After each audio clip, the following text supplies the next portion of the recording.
नमस्कार दोस्तों। चुनाव आयोग से मांग कर लाए हैं वो मोहलत के 4 दिन, 2 आरजू में काट देंगे 2 इंतजार में। यह बात हरियाणा कांग्रेस कह रही है, यह बात राहुल कह रहे हैं, यह बात भूपेंद्र सिंह हुड्डा कह रहे हैं, यही बात शैलजा कह रही है और यही बात हर कोई कह रहा है। डर गए क्या मोदी जी? डर गए क्या मोहन भागवत जी? इतना डर गए सिर्फ इन शब्दों से? जी हां, आज वो डर गए, बिल्कुल डर गए हैं, बुरी तरह से डर गए। राहुल गांधी से भी डर गए, कांग्रेस से भी डर गए और इंडिया से भी डर गए। आज उन्हें डर लगने लगा है, डर लगने लगा है अपने उन कर्मों से जो 10 साल में उन्होंने किए। आज उन्हें डर लगने लगा है अपनी कायनात से। आज उन्हें डर लगने लगा है अपने संस्कारों से। आज उन्हें डर लगने लगा है अपने ही कारिंदों से। जी हां, यही आज सच। मैं ये क्यों कह रहा हूं? क्योंकि आपको जैसा कि जानकारी है, आरएसएस की यानी राष्ट्रीय स्वयंसेवक संघ की जो 100 साल की होने जा रही है और वो 54 साल के राहुल गांधी से डरी हुई, कांप रही है। क्यों कांप रही है वही बताता हूं। उनकी 3 दिवसीय बैठक चिंतन शिविर चल रहा है केरल के पनिक्कर में, उसी केरल में जहां उनके 5000 से अधिक शाखाएं लगती, 5000 से अधिक शाखाएं। पूरे हिंदुस्तान में सबसे ज्यादा शाखाएं भाजपा की कहीं लगती हैं तो केरल में लगती हैं, मगर बड़ी मुश्किल से 100 साल में उनका एक कमल खिला है। एक कमल खिला है, कुछ सीटों पे वोट बढ़ा है, तो अब उम्मीद भी जागी है। लेकिन वही उम्मीद धूल धूसरित हो रही है। कल उनकी 31 अगस्त को जब उनका चिंतन शिविर शुरू हुआ तो आधा चिंतन शिविर तो फॉर्मेलिटीज में चला गया, गीत गान और दूसरी चीजें, तमाम श्रद्धांजलियां देने में। पहली बार उन्होंने वायनाड के जो तमाम शहीद हुए, तमाम सारे लोग थे, उनको लेकर भी सिंपैथी जताई, उनके लिए भी श्रद्धांजलि दी। लेकिन उन्होंने इस देश के शहीद सैनिकों के लिए श्रद्धांजलि नहीं दी। उन्होंने इस देश के शहीद किसानों के लिए श्रद्धांजलि नहीं दी। उन्होंने इस देश के लिए मरने वालों के लिए श्रद्धांजलि नहीं दी। वो चर्चा कर रहे थे कभी कोलकाता की, पश्चिम बंगाल की, कभी कहीं की, और जो सबसे बड़ी चर्चा थी, आधा दिन जिस पर दिया गया, वो चर्चा थी राहुल गांधी पर। वह चर्चा थी राहुल गांधी के बढ़ते प्रभाव पर। वह चर्चा थी कि राहुल गांधी के हाव भाव पर। वह चर्चा थी राहुल गांधी के नैरेटिव पर। और वह चर्चा थी भारतीय जनता पार्टी के डाउनफॉल की। जी हां, डाउनफॉल की। और जब वो यह चर्चा कर रहे थे तब लगातार बार बार भारतीय जनता पार्टी के राष्ट्रीय अध्यक्ष जेपी नड्डा से एक सवाल किया जा रहा था, बताइए आपको आरएसएस की जरूरत है कि नहीं है? क्योंकि लोकसभा चुनाव के दौरान जेपी नड्डा ने कहा था अब भाजपा इतनी बड़ी हो गई है कि उसे आरएसएस की जरूरत नहीं। तो उनसे भी बार बार यही पूछा जा रहा,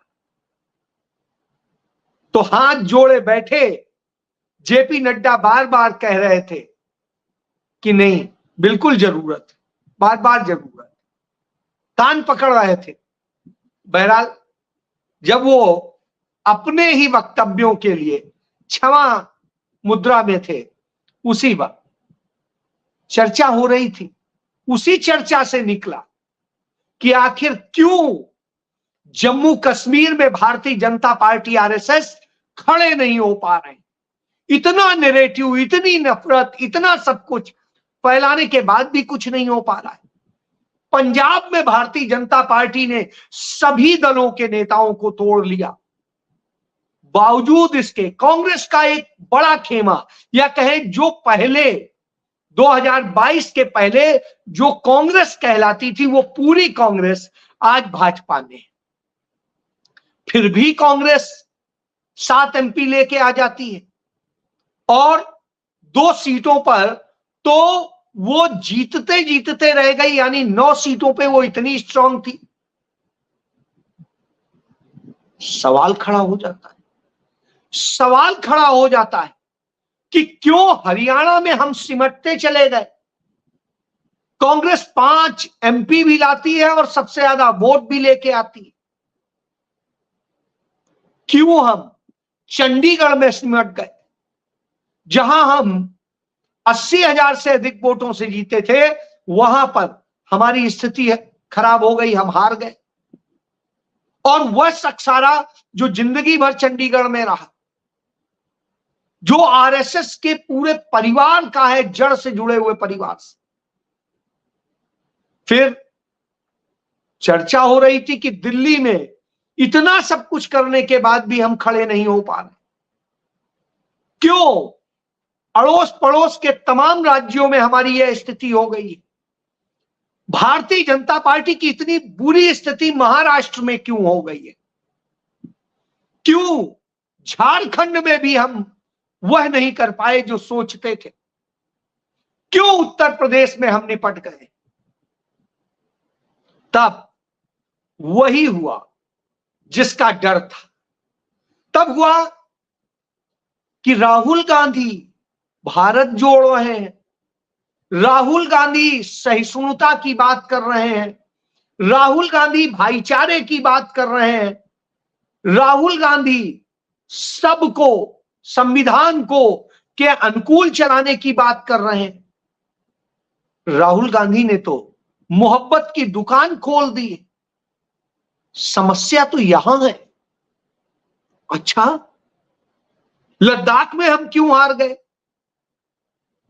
क्योंकि चीन के आगे हमने सरेंडर कर दिया और राहुल गांधी की मोहब्बत की दुकान ने काम कर दिया। राजस्थान में हम क्यों हार गए। क्योंकि राजस्थान में भी राहुल गांधी की मोहब्बत की दुकान भी चली और वहां राजस्थान में कांग्रेस की जब सरकार थी, उसमें हुए काम का भी जादू चला।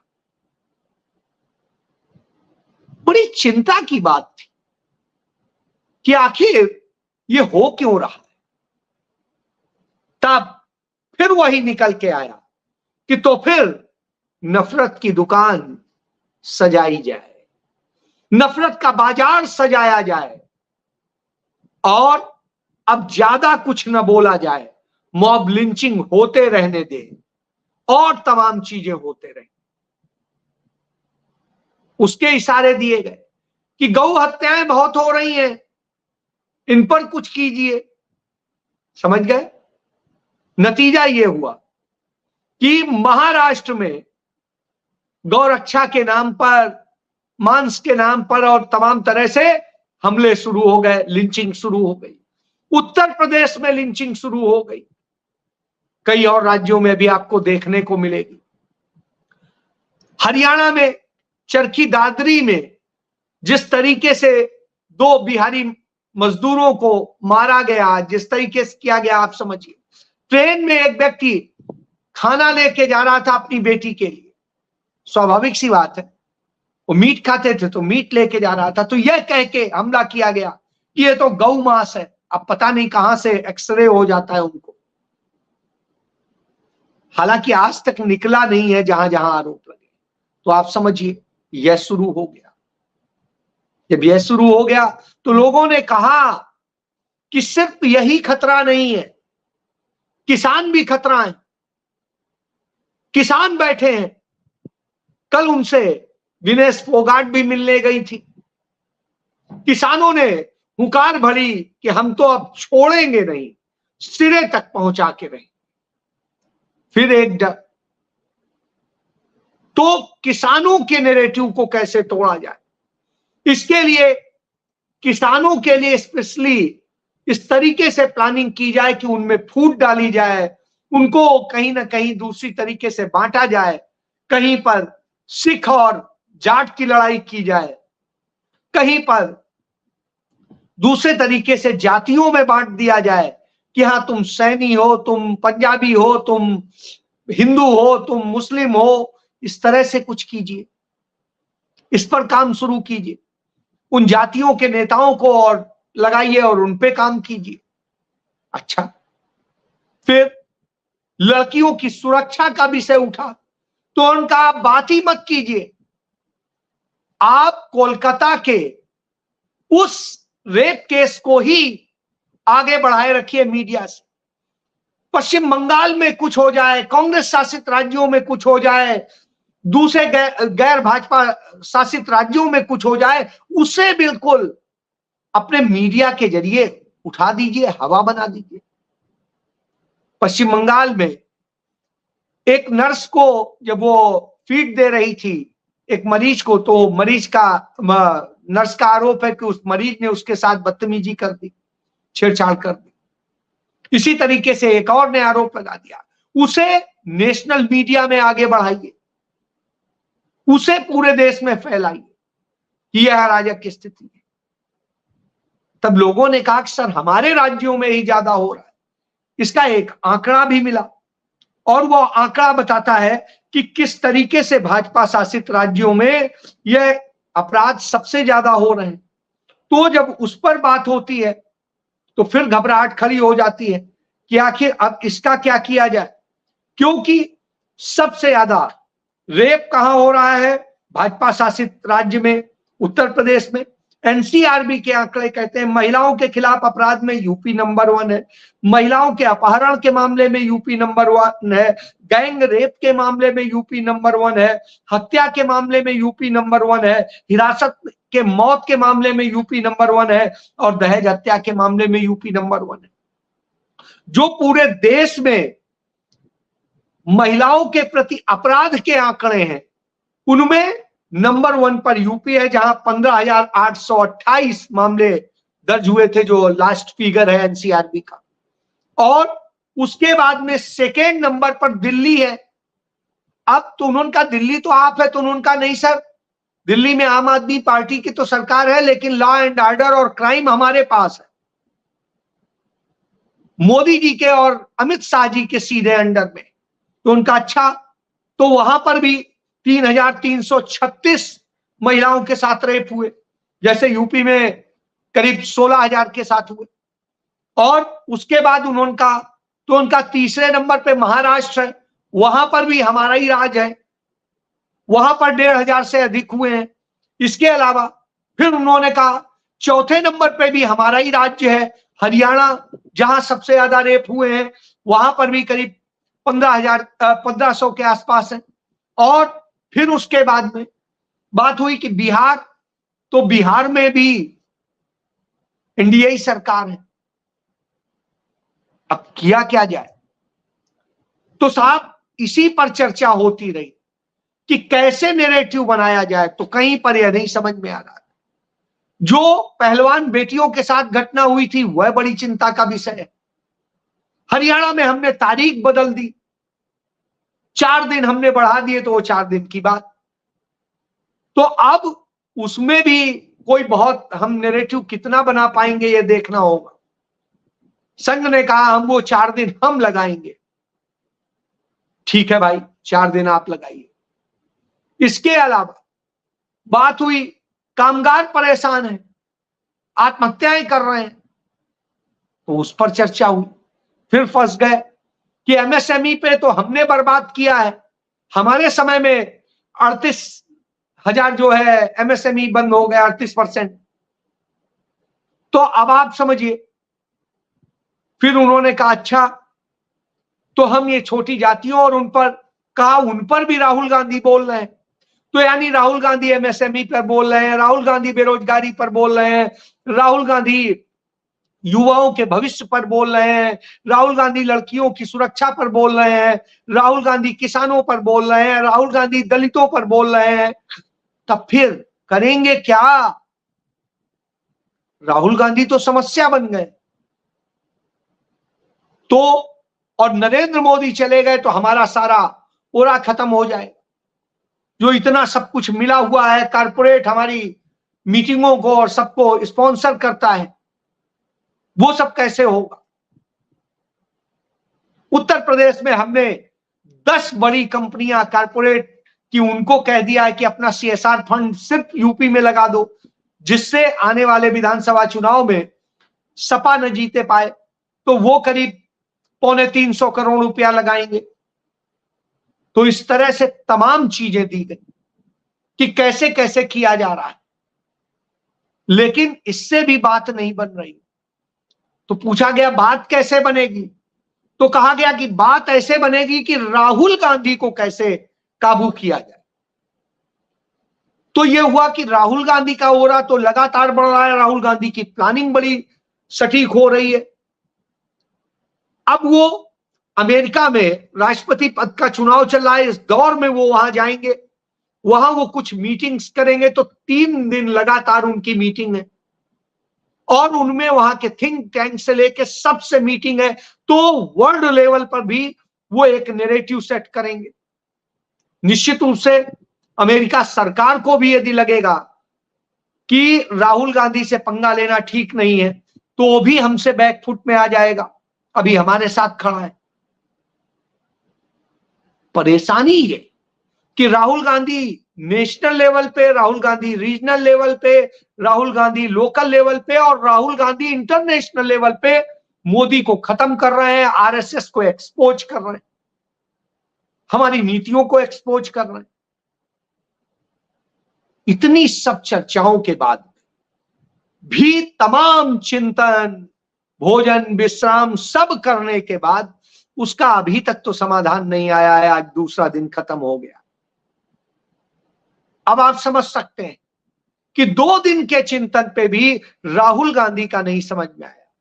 तो यह हुआ कि फिर कांग्रेस में तोड़ कीजिए और नफरत के खेल को और बढ़ा दीजिए, इतना बढ़ा दीजिए कि राहुल गांधी का हम मोहब्बत की दुकान बंद कर, और मोहब्बत की दुकान बंद करने के लिए हम नफरत के तमाम सारे वो काम करें। और उसी कड़ी में हम भाजपा, कांग्रेस के नेताओं ने कभी जो बयान दिए हों उनको लेकर के सोशल मीडिया पर इस तरह से पोस्ट करें कि ये तो नफरत फैलाने वाले हैं, ये तो राष्ट्र विरोधी हैं और जाने क्या क्या। और इसी कड़ी में जम्मू कश्मीर के नेताओं का इस्तेमाल किया जाए, वहां पर जो नेता हैं उनके बयानों को ढूंढा जाए, उनके बयानों को वायरल किया जाए, राहुल गांधी के खिलाफ मुकदमे कुछ और बढ़ाए जाएं। अभी जो 2 दर्जन मुकदमे हैं राहुल गांधी के खिलाफ, सभी मानहानि के, और वो सभी के सभी आरएसएस और बीजेपी के लोगों ने ही किए। एक भी मुकदमा ऐसा नहीं है जो किसी दूसरे ने किया। राहुल गांधी के 2 दर्जन से अधिक जितने मुकदमे हैं सभी बीजेपी के, आरएसएस के लोगों ने किए। बहरहाल और कर लीजिए। तो उन्होंने कहा राहुल गांधी तो इससे डरते नहीं। तो अब समस्या ये खड़ी है कि राहुल गांधी नहीं डरते तो उनके आसपास के लोगों को डराया जाए। बहरहाल राहुल गांधी अपनी स्पीड में अपने ढंग से काम कर रहे हैं, तो उन्होंने भी काम किया। आज ही उन्होंने वायनाड में क्या राहत कार्य चल रहा है और उसमें कांग्रेस कैसे कैसे हेल्प कर रही है, इसको लेकर के एक वीडियो कॉन्फ्रेंसिंग के थ्रू अपने वहां के नेताओं और सबके साथ में चर्चा कर। भाजपा के लिए, आरएसएस के लिए यह और चिंताजनक, यानी राहुल ने सिरदर्द कर दिया है, डरा दिया है, पहले मोदी को, अब आरएसएस को, मोहन भागवत को भी। जय